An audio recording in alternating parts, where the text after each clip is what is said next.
Hi children, welcome back to your chemistry class. So இன்னைக்கு again chemical kineticsல இருந்து இன்னொரு ரெண்டு question எடுத்து அதை டிஸ்கஸ் பண்ண போறோம். Same rate identify பண்ண போறோம், right? So I'll read out the question first. So A gives B அப்படின்ற ஒரு reaction எடுத்துக்கிறோம். Okay, rate of the reaction increases by 2 times on increasing the concentration of the reactant by 4 times. Simple. சிம்பிளா அவங்க questionலயே சொல்லிட்டாங்க. என்னது rate of the reaction என்னாகுது increases by 2 times, right? பேசிக்கா நம்ம என்ன தெரியணும் அப்படின்னா அந்த மாதிரி competitive எக்ஸாம்ஸ்ல what is a given data இந்த மாதிரி நியூமெரிக்கல் ப்ராப்ளம்ஸ் physical chemistry அந்த மாதிரி physics physical chemistry இந்த மாதிரி நியூமெரிக்கல் திங்ஸ் ஒர்க் பண்றப்போ what we have to do அப்படின்னா ஃபர்ஸ்ட் given data என்ன, அதுக்கான ஃபார்முலாஸ் என்ன அப்படின்றத எடுக்க கத்துக்கணும். by practice it will come, right?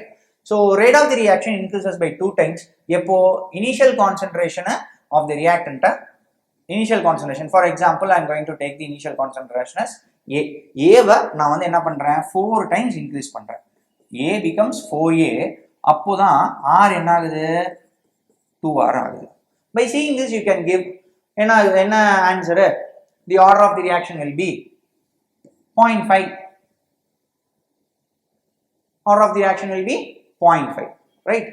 Because R increases by 2R when initial concentration of A increases by 4 times, right? Okay, we'll go to the next question. See, 75% of a first order reaction. எடுத்ததும் what is a given data as first order reaction, right? 75% of a first order reaction was completed in 32 minutes. That is, the given data as T75 is 32 minutes. T75 is 32 minutes. When was T50 for the reaction completed? So, hence you are asked to find T50 is what? So, basic clue another first order reaction. So, T100 will become T50, that is in 1 T half, right? T50 becomes T25, that is in 2 T half. இப்போ மொத்தமா எவ்வளவு decompose ஆயிருக்கு, இங்க ஒரு 50%, இங்க ஒரு 25%. that is total 75% decompose ஆயிருக்கு. That is what they are given. T75 is given as 32. This is nothing but 2 T half. 2 T half க்கு 32 minutes அப்படின்னா T half க்கு என்ன எவ்வளவு minutes? 32 divided by 2, which is 16 minutes, right? Which is your D option. Simple. In the மாதிரி you'll have maximum questions. By practicing some more number of questions, we can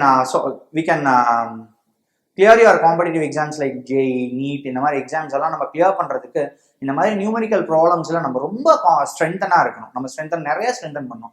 எப்போ நம்ம strengthen பண்ணுவோம் அப்படின்னா by solving many problems, right? இந்த மாதிரி ஒரு competitive exam நம்ம prepare பண்றோம் அப்படின்னா ப்ராப்ளம் சால்விங் எபிலிட்டி நமக்கு வந்து ரொம்ப அதிகமா இருக்கும், ரைட்? ஸோ இது வந்து ரொம்ப யூஸ்ஃபுல்லாக இருந்திருக்கும்னு நினைக்கிறேன். ஸோ தேங்க்யூ ஃபார் வாட்சிங். தேங்க்யூ.